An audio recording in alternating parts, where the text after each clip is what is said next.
Air, 3/4 planet kita, 90% tubuh kita. Kita meminumnya, mandi dengannya, kita membutuhkannya untuk hidup. Tapi, bagaimana jika elemen yang memberi kehidupan ini berbalik melawan kita dengan kekuatan yang tak terbayangkan? Ini bukan sekedar air, ini adalah fisika amukan alam. Untuk memahami kekuatannya, mari kita mulai dari satu takaran, 1 meter kubik. Bayangkan sebuah kotak dengan panjang, lebar, dan tinggi masing-masing 1 meter. Jika kita mengisinya penuh dengan air, berapa beratnya? Bukan 10 atau 100 kg. 1 meter kubik air memiliki massa 1000 kg, 1 ton, seberat mobil kecil. Sekarang, bayangkan mobil ini mulai bergerak. Di dunia fisika, ada resep sederhana untuk menciptakan kehancuran. Massa dikalikan dengan kuadrat kecepatan. Inilah yang disebut energi kinetik. Sebuah benda berat yang diam tidak berbahaya. Tapi, berikan kecepatan pada massa 1 ton itu, dan kita mengubahnya dari sekedar air menjadi proyektil. Dan kecepatan inilah yang terjadi saat banjir bandang, seperti yang pernah melanda Sumatera Utara. Curah hujan ekstrim di daerah pegunungan yang curam memaksa air turun dengan sangat cepat. Gravitasi menjadi mesin pendorongnya. Setiap detik, kecepatannya bertambah, energinya berlipat ganda. Tapi ini bukan lagi air murni.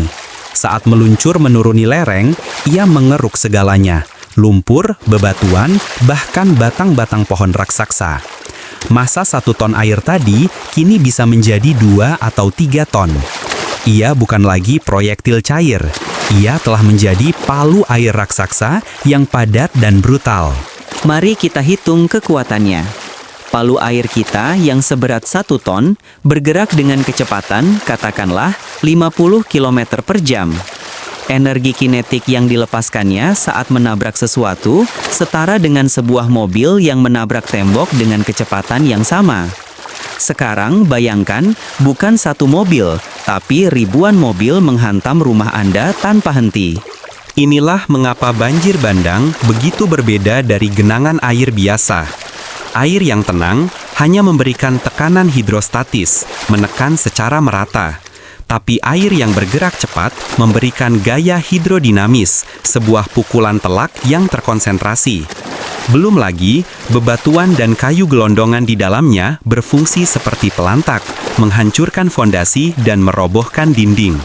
Fakta menarik, kekuatan air ini sebenarnya kita manfaatkan setiap hari. Pemotong jet air menggunakan aliran bertekanan sangat tinggi untuk membelah baja. Pembangkit listrik tenaga air menggunakan kekuatan gravitasi dan aliran air untuk menerangi kota kita. Fisika yang sama, hanya saja yang satu terkendali dan yang satunya adalah amukan alam.